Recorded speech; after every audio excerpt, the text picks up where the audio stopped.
6 seconds in, Jalen Carter spits in Dak Prescott's face. There's stuff coming out now. It's like the Zabruta film and all that. But the bottom line is asinine, stupid, disrespectful, in my opinion. Just a dumb move. Big Apple, your shots. There was a second spitter. Nah. Listen, I'm not gonna defend Jalen Carter. The key here is, Dak Prescott is the NFL's golden boy. This is all bullshit.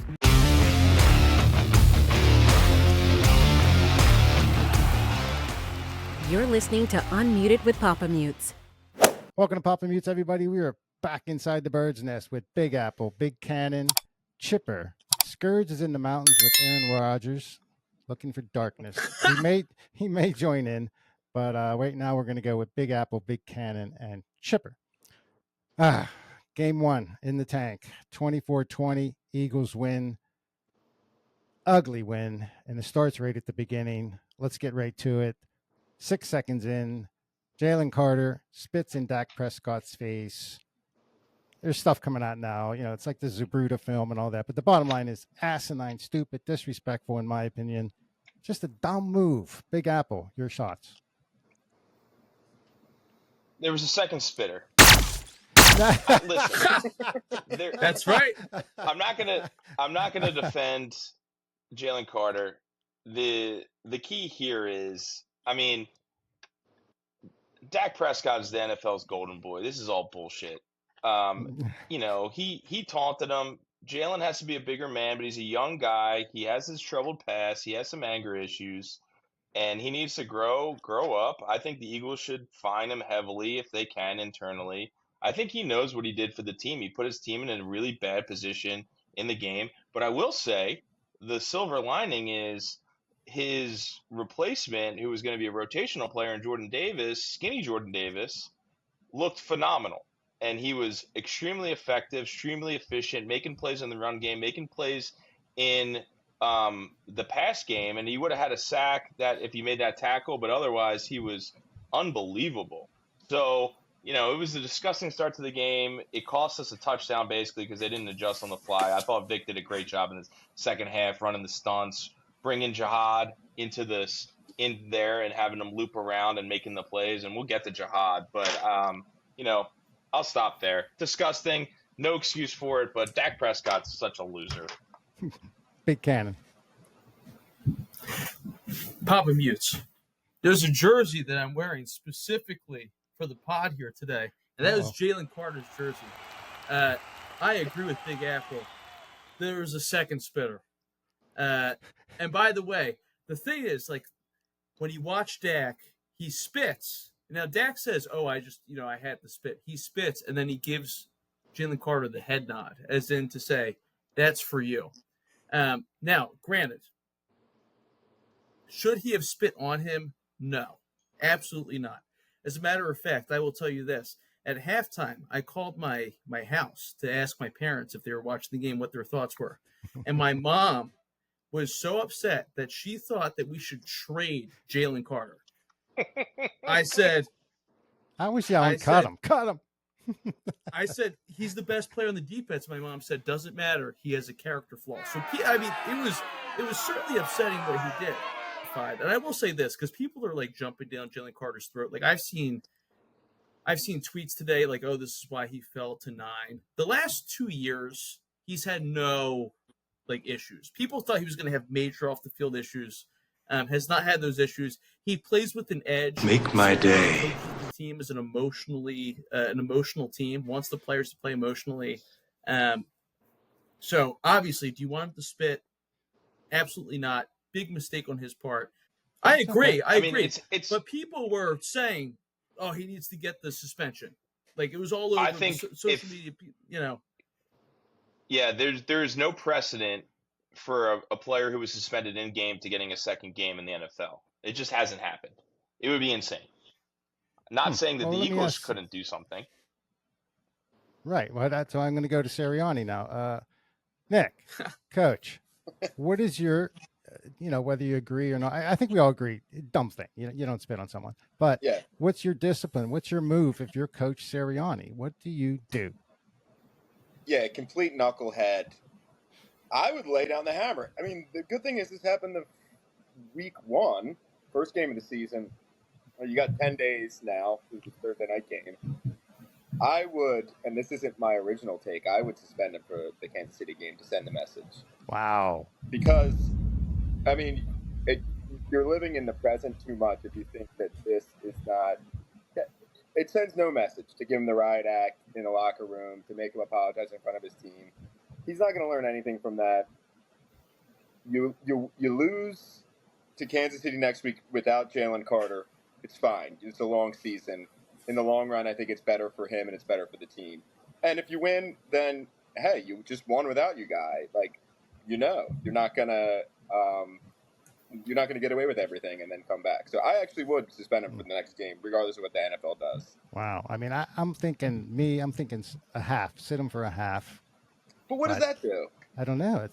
I don't know. You're tough. sending the message. You're too important. We don't want to spend you for the whole game. We're just gonna tiptoe around you, and we're gonna virtue signal that we that we care that you spit on Dak Prescott. But there you go.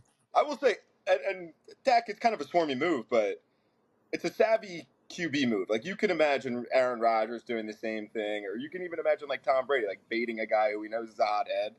And that's exactly what he did. So I will say I saw that. Like, he's not the only quarterback who would do that to Jalen Carter. And you'd be foolish to think that other quarterbacks are going to know that, other players are going to know that, and they're going to bait him. And Big Cannon, I actually disagree. I think Jalen Carter has just not gotten caught doing some knucklehead things in the past. He is like cold cock guys, and they've caught it after the fact, and he just hasn't gotten in trouble for it yet. So well, I mean, I saw the overhead shot, and they didn't look too close when Prescott did this so-called spit. But when you get the long lens and it's shooting straight on, he looks closer. It's not about the spit, though. It's about the head nod afterwards. Oh, yeah. I was like, I think if you watch. Yeah, that's true. He baited him. He spits and it's like. But why did he bait him? Because he knows that he's a hothead. Yeah, that's true. Football's an intense game. Like, you can get caught in the moment. They didn't play a snap yet. Like, there was nothing to be chippy about. I don't. How about concerns in general after game one? Big Cannon, do you have any concerns? I mean, it was a weird game. Do you have any concerns now going against Kansas City? Oh, yeah. I mean, think about our last pod, right? We talked about what are the concerns that we have, right? It's that cornerback 2 spot was one of the big concerns, and the safety spot.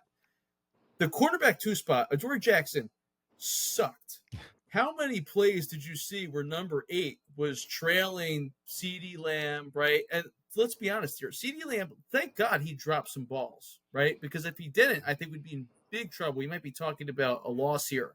But Adoree Jackson completely sucked. I actually thought that and then again, our safety, Sidney Brown, who we were concerned about, got banged up. I mean, part of that is just like he's just someone that does get banged up. I will say this. I think Makuba, when he came in, I actually thought he looked like very good for his first live NFL game here. But that would be my big concern, to just be like that cornerback 2 spot. Like, what the hell is happening with that spot moving forward? Because I think Adoree Jackson, I think when he was targeted 7 times, he gave up 5 receptions for over 100 yards. It didn't look pretty. I mean, so we'll have to see this next game. I think it'll be very telling to see who the starting QB2 is, or CB2 is. But yeah, I mean, that was my big concern there. We had it through training camp, and then he went out there and it completely sucked. Big Apple, concerns, if any? I mean, yeah, I share the similar concerns on the CB2. I think the Eagles did a good job identifying today that they need help on a depth in the edge, and they signed Ladarius Smith, or whatever his name is, Ladarius. Yeah. And he's still productive at his older age. He was a 3-time All-Pro type guy, 3-time Pro Bowler. He had a good year for Detroit. He helped them when they needed depth. I think that's a good signing, identifying that we need some help there today. I think the CB2 position is going to be Ja'Cory Bennett. I think it has to be. I mean, honestly, I think they should take Adoree and, just cut him today. He was god awful. He was low grade dog shit out there. He was the worst player on the field by a mile.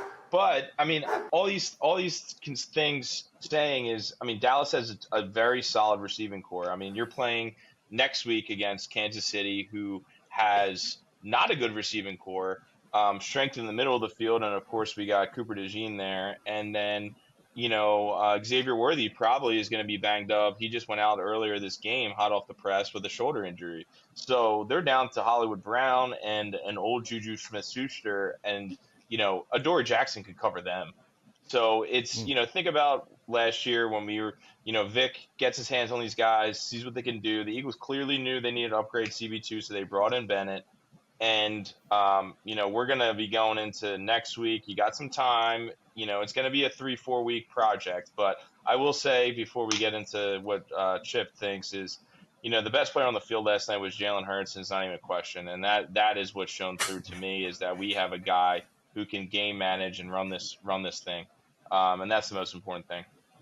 Yeah, I mean, he threw for 152 yards, 62 rushing, but ran for 2. So it's not like wow numbers, but got the job done. It's never going to be. That's the bottom line. It's never going to be. He is so intelligent.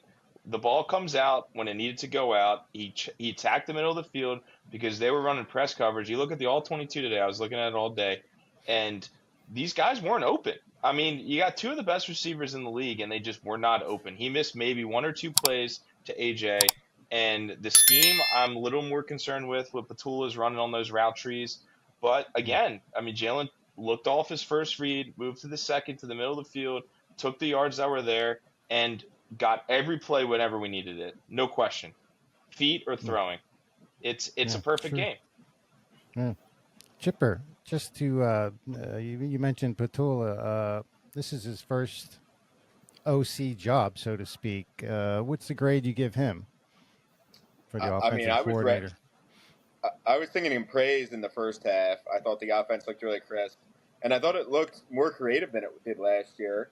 I thought we got Goddard involved a lot, which was great, and we pushed the ball to the middle of the field, which we struggled at last year. All those things were good. And the run game, we did some tricky things to get Saquon some opportunities. I'm thinking of particularly that third down play where we had counter motion to the right and then pitch back left. Like, it's just a creative way to get him the ball in space. Second half, though, I don't know if it was we played too conservative because we did have the lead, but I thought we got away from some of the things that worked the first half. It actually kind of reminded me of an old Andy Reid era game where we come out first 15 scripted, we look great, and then there's no adjustments during the game. So that's a little bit concerning on that front. But my grade for opening day for Petula is like a B+. Like I was pretty satisfied.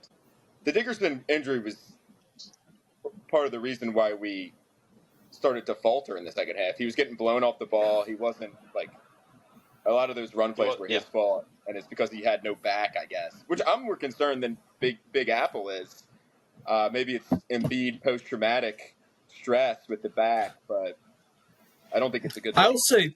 Here's what I'll say about Dickerson, which is like, he has a little bit of like the Jason Peters syndrome, where if you guys remember, there was a year where like Jason Peters started 14 games, but then like left the game 16 times. Yeah, it's like he's one of those guys where it's just like, it looks like his left leg is falling off, and then he leaves the field. You're like, he's done, and then he comes back. Like it even I kind of think that's kind of. It's not as bad as Jason Peters yet. No, it's not. But I'm saying he has a little bit of that.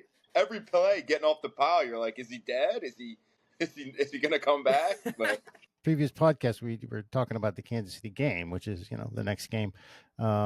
Everybody, I think, agreed they're going to win. Some blowout, some a little closer. But Chipper, you were on the fence and hanging an L. You still feel that way? Don't waffle now. No, I'm actually feeling maybe I might reverse course. I was very pleased with what I saw last night. My biggest concern is Dickerson. I think that the Adoree Jackson thing is a little bit overblown. It's the first game. And for what it's worth, Quinyon Mitchell didn't look that good either. These are really good receivers on the Cowboys. It's the first game in the system. So I thought we looked good. And by comparison, last year, when we went to Sao Paulo to play the Packers, we also looked disgusting. And Jalen, I think, turned the ball over 3 times. I think he fumbled, and I think he had 2 interceptions. Or was it 4? 3. It was 3. Yeah, 3. So he turned the ball over 3 times. We gave up 29 points, if my memory serves me. but we still won the game in an ugly fashion. Like, when you don't play the preseason, and this is Nick Sirianni's thing because it's a longer season now and you don't want to get guys extra hits, you're going to look sloppy these first few games. And I thought, all things considered, last night we looked good. Depending on what the Chiefs look like tonight, I'm actually feeling pretty confident going into Arrowhead next week. I think the Chiefs look bad. They just do. Well, good. I had my, Taylor Swift's fault. my takes. I don't think they have. I mean, Xavier Worthy out for the game is killer. But I would rather them win, come in confident. I said we were gonna hang a W on them. I still think it's true. We started at 1.5 point dogs today. I think that's gonna flip. I think we'll probably end up as a pick 'em. Last night, let's remind ourselves, our defense gave up 20 points. We didn't give up a point in the second half, and we didn't have our best player. So, and we were playing Vic against a really good Fangio offense. The Cowboys' offense was really good still. So I was just gonna say, when we think about the flow of the game, I want to read something out to you guys here because it was a weird game. I'm gonna read out. Here's how the drives went: touchdown, touchdown, touchdown, touchdown, field goal, touchdown, field goal, halftime, field goal, fumble, weather delay, punt, downs, end game. So I don't know if the defense was actually good last night or if something weird happened because both teams, after the weather delay, could not get their offense going at all. I think the Eagles have a lot of encouraging things that happened on defense, especially from our young guys. I thought Makuba showed well. He was where he was supposed to be. He might not have made some banger plays, but I thought Jahad Campbell was incredible. I mean, someone who can cover a skinny post like that in coverage size for sure and athleticism was unbelievable. And he was making tackles behind the backfield.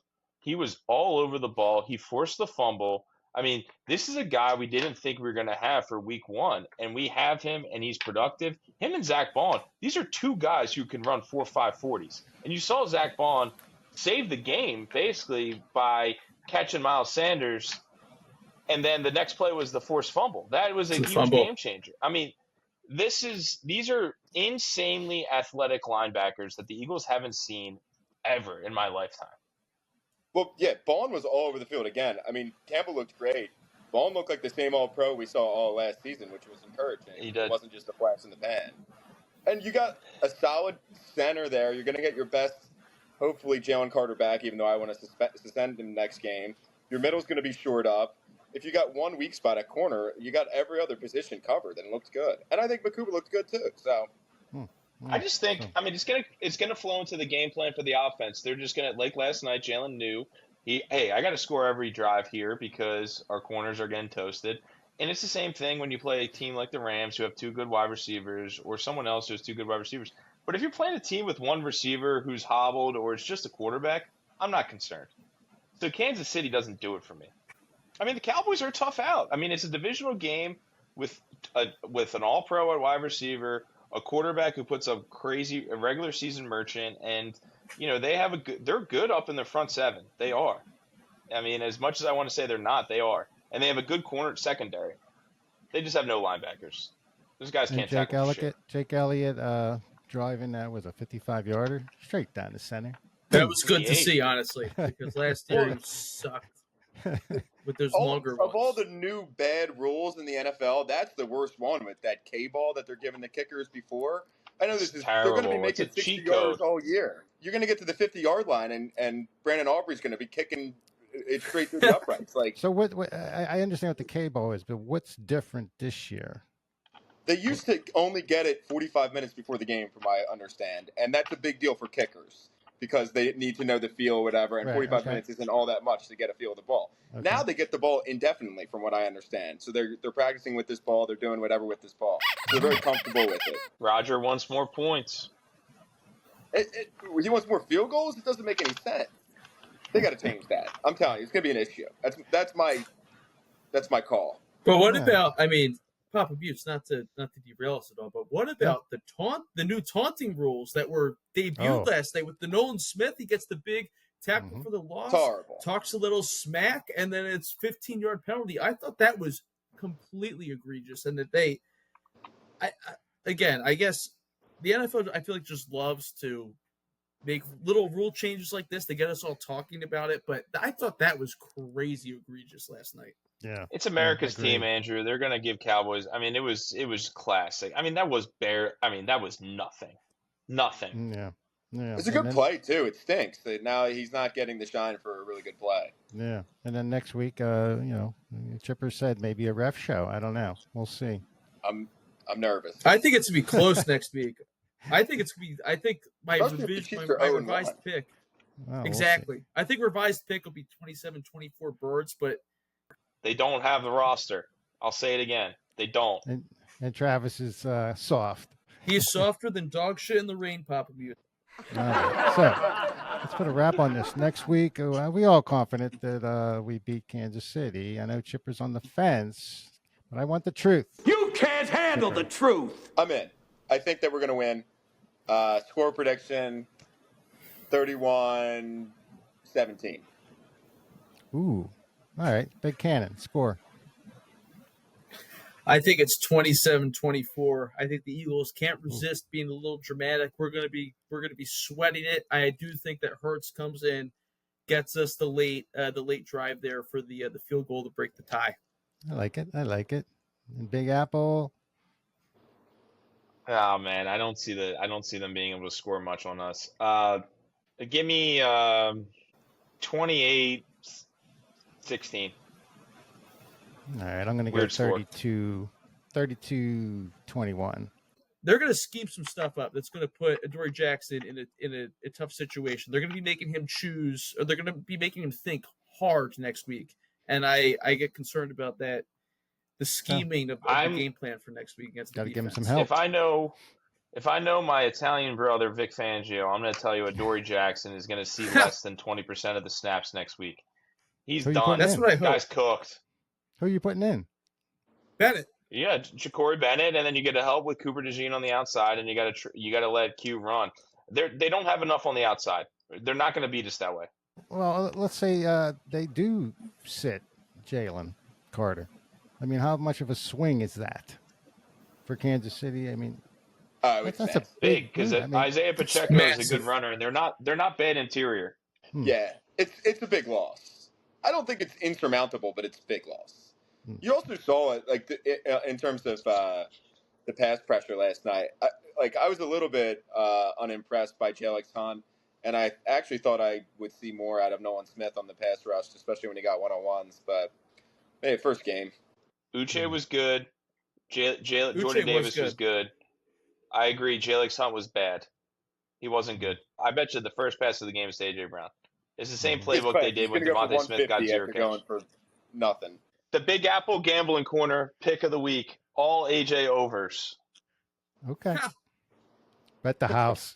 Bet the house. What were you going to say, Big Cannon? What I was going to say before, I think it's important to emphasize this before we jump off here. Big Apple brought this up at the beginning of the podcast. How Hurts looked last night was just total command. Was making all the right plays with his legs. If you think about I know he didn't pass for big yards, but they were playing zone coverage the whole time, right? So the passes he was making were the right plays. And he was 19 for 23. Of those 4 incompletions, 1 was a drop, 3 were throwaways where he was like, I just got to get rid of the ball. I thought that he was, after seeing last night, again, it's just one game, but after winning the Super Bowl, I'm wondering if we're going to see the most composed, settled in version of him that we've seen in his career. And if the Eagles have that, I mean, we're talking about this offense can get to just another level here. So it can't be, it can't go unsaid how good he looked last night with his decision making. And MJ in the house. He's decisive, making the right reads, and not turning the ball over. We're going to win a lot of games. That's flat out true. There you go. Their game plan was take away the run, and Jalen drove the offense. He was the reason that we looked that good on offense, was his decision making, which I think is the most. I mean, people this whole offseason's been how good is he? Is he just carried there by his team? And I think if anyone that watched that game would say he was the reason, he was the primary driver of the offense looking as good. as Right. it did, especially in that first half last night. And if you just look at the stats the next day, you'd be like, what the, not too great. But if you watch the game, you can see the greatness that he was, projecting. Yeah. The Poolies. Don't forget, Boys. Jalen's 3-0 versus Spags defenses. Don't forget it. Sorry, not 3-0. 3 great Yeah. games. I was gonna say, Yeah. Awesome. All right, guys.